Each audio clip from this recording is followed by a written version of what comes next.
Hi Chetan గారు. Hello madam. Chetan గారు, మన బాడీలో ఏమవుతే మనకి నరాల వీక్నెస్ వస్తూ ఉంటుందంటారు? షుగర్ వ్యాధి అయితే అందరు విన్నారు. షుగర్ వ్యాధి వల్ల నరాల చచ్చుబడిపోతాయి, నరాల బలహీనత అవుతుంది అనేసి అందరు విన్నారు. యా. అయితే ఏంటంటే నరాల బలహీనత తోటి ఎంతో మంది వస్తారు మన దగ్గరికి. కానీ ఒక విచిత్రం చెప్తాను నేను మీకు. ఈ ఫింగర్ ఉందా, ఈ ఫింగర్లో తిమిరి నొప్పి, ఈ ఫింగర్లో తిమిరి నొప్పి, ఈ ఫింగర్లో తిమిరి నొప్పి.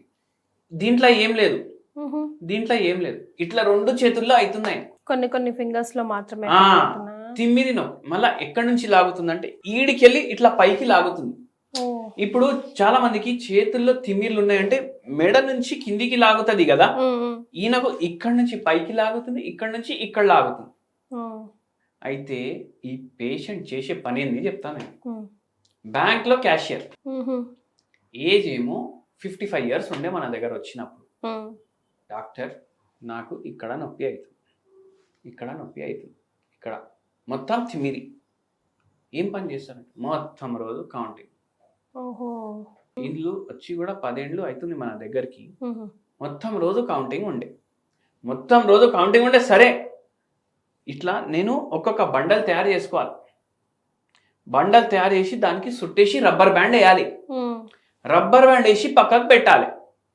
ఇప్పుడు ఎట్లా అయిపోయిందంటే నాకు ఇట్లా ఈ నరాల్లో ఏదో ప్రాబ్లం అయి ఇట్లా పోవట్లేదు. రబ్బర్ బ్యాండ్ ఇట్లా జడ వేసుకుంటే కూడా ఇట్లా నేను చేసుకొని ఇట్లా వేసుకోవడానికి పోతా కదా, వేసుకోవడానికి వస్తలేదు. అది రబ్బర్ బ్యాండ్ దానికి కూడా పడతలేదు, జడ కూడా వేసుకోవడానికి వస్తలేదు. అదేలేండి పాపం. ఈ ప్రాబ్లం షుగర్ వ్యాధి వల్ల కాలేదు. మరి ఈ ప్రాబ్లం ఎందుకైంది ఇప్పుడు చెప్తా మీకు. టనల్ అంటే తెలుసు కదా మీకు. టనల్ ఏముంటది? టనల్ కొండ ఉంటది, కొండలో ఒక పెద్ద రంధ్రం చేస్తారు. ఆ రంధ్రంలోకి వెళ్ళి బండ్లు పోతాయి, ట్రైన్లు పోతాయి, అవి ఇవి పోతాయి. అట్లనే ఒక టనల్ ఇక్కడ ఉంటది, దాన్ని కార్పల్ టనల్ అంటారు. ఓకే. ఈ కార్పల్ టనల్ ఏంది అంటే దీంట్లోకి వెళ్ళి ఒక నరం పోతుంది, మీడియన్ నర్వ్ అనేసి. ఈ టనల్ ఎప్పుడైతే కంప్రెస్ అవుతుంది కదా, అప్పుడు ఈ నరం పైన కూడా ప్రెషర్ పడుతుందా కాదా? అది అయి ఈ పేషెంట్ కి అట్లా అయింది. ఇది ఎవరికి ఎక్కువ అవుతుంది అంటే ఎవరి చేతులు సేమ్ యాంగిల్లో ఉంటాయి కదా, వాళ్ళకు అవుతుంది. చాలా ఎక్కువసేపు ఒకటే పని చేయడం. ఒకటే ఎక్కువ సేపు ఏంది, ఎక్కువ ఏళ్ళు 35 ఏళ్ల నుంచి ఇదే పని, 35 ఏళ్ల నుంచి అదే పని ఉండి ఆ పేషెంట్ కి అట్లా ప్రాబ్లం అయింది. ఆపరేషన్ చేయాలి అన్నారు. హోమియోపతి మెడిసిన్స్ కి 3 నెలల్లో దేవుని దయతోటి సిమ్టమ్స్ అన్ని పోయినాయి. మనం 8 months మందులు వాడిపించినాం, మందులు ఆపేసినాం. ఆపరేషన్ అంటే ఏం చేస్తారు చేతన్ గారు? ఇప్పుడు అది మళ్ళా ఆ టనల్ ని కరెక్ట్ చేస్తారు. ఓకే. మళ్ళా దానికి ఇంకోటి కూడా చెప్తా. అయితే ఇది విచిత్రమైన కారణమా కాదా? చాలా అండి, చాలా విచిత్రం కారణం. ఇట్లా మొత్తం రోజు ల్యాప్టాప్ మీద పనిచేసేటోళ్ళకి ఇప్పుడు రైల్వే కౌంటర్లు, ఇప్పుడైతే రష్ లేదు, లేకపోతే కిలోమీటర్ వెయిటింగ్ టికెట్లు కొనడానికి ఉంటుండే. టక టక టక టక మొత్తం రోజు కీబోర్డ్ మీద టైపింగ్ ఉంటుండే. వాళ్ళకు కూడా ఈ ప్రాబ్లం అవుతుంది. ఎవరైతే ఒక్కటే పని కంటిన్యూ చేస్తారు కదా, వాళ్ళకు ఇది ప్రాబ్లం ఎక్కువ అయ్యే ఛాన్స్ ఉంటుంది. మళ్ళా ఇంకోటి, ఒకవేళ మీరు కానీ నేను కానీ ఎవరైనా నిల్చోవడం పని చేస్తున్నారు అనుకోండి, ఏదో 2 కాళ్ళలో ఒక కాలు నొప్పి అవుతుంది. ఏం చేస్తాం? నిల్చొని చేసే పని మొత్తం బరువు వేరే కాలు మీద వేస్తాం, బ్యాలెన్స్ చేసుకుంటాం. అవునా కాదా? అవునండి. వేరే కాలు నొప్పి మళ్ళీ అయినాక మొత్తం బరువు ఈ కాళ్ళ మీద వేస్తాం. అయితే ఇది నేను టీచర్లలో ఎక్కువ చూసినాను. నేను మొత్తం రోజు నిల్చొని చెప్తారు కదా పై పాఠాలు, మొత్తం రోజు చెప్పడం వల్ల ఏమవుతుంది, బరువు మొత్తం ఒక సైడ్ వేయడం, మళ్ళీ ఇంకో సైడ్ వేయడం, మళ్ళీ ఇంకో సైడ్ వేయడం. దాంట్లో వాళ్ళ పోస్చరు కరెక్ట్ ఉండదు. మోకాలు నొప్పులు రావడం అయితే ఓకే, కానీ స్పైన్ మీద కూడా ఎఫెక్ట్ అవుతుంది వాళ్ళకు. మళ్ళీ ఒక్కసారి 40-45 దాటినాక ఏమైపోతుంది అంటే డీజనరేటివ్ డిస్క్ డిజీజ్ అయ్యే కారణాలతోటి సియాటికా ప్రాబ్లం. డాక్టర్ ఈడికెళ్ళి కింద టిప్ వరకు ఏదైతే ఫింగర్స్ ఉంటాయి కదా కాళ్ళకి, అక్కడ వరకు విపరీతంగా లాగుతుంది. కూసుంటే తగ్గదు, నిల్చుంటే తగ్గదు, నడుస్తే తగ్గదు. కొందరికి పడుకుంటే తగ్గుతుంది, కొందరికి నడుస్తే మంచిగా అనిపిస్తుంది. ఇది సియాటికా ప్రాబ్లం కూడా ఎందుకు అవుతుంది అంటే ఏదైతే L3, L4, L5, S1 ఈ బొక్క ఉంటది ఇక్కడ వెనకల, దాంట్లో డీజనరేషన్ అవ్వడం వల్ల, నర్వ్ కంప్రెషన్ అవ్వడం వల్ల ఏదైతే లంబార్డ్ లార్డోసిస్ అనేసి ఒక పదం ఉంటది, అంటే ఏంటంటే మన స్పైన్ స్ట్రక్చర్ ఎట్లా అయితే ఉంటది కదా, వెనకాల ఇట్లా సైడ్లకి వెళ్ళి మీరు మనిషిని చూస్తే ఇట్లా వచ్చి ఇట్లా ఉంటది, ఆ స్ట్రక్చరే పాడైపోతుంది. కొందరు మీరు చూడండి హై హీల్లు వేసుకుంటారు, మొత్తం రోజు కూడా హై హీల్లు వేసుకుంటారు, వాళ్ళకు అవ్వచ్చు దాంతో ప్రాబ్లం. సియాటికా కూడా వస్తుంది వాళ్ళకు. మళ్ళా మొత్తం రోజు నిల్చొని చేసే పని, పోలీసు వాళ్ళు, టీచర్లు, మాళ్ళల్లో పనిచేసేటోళ్ళు, ఫ్యాక్టరీలలో పనిచేసేటోళ్ళు, వాళ్ళకు కూడా అవుతుంది.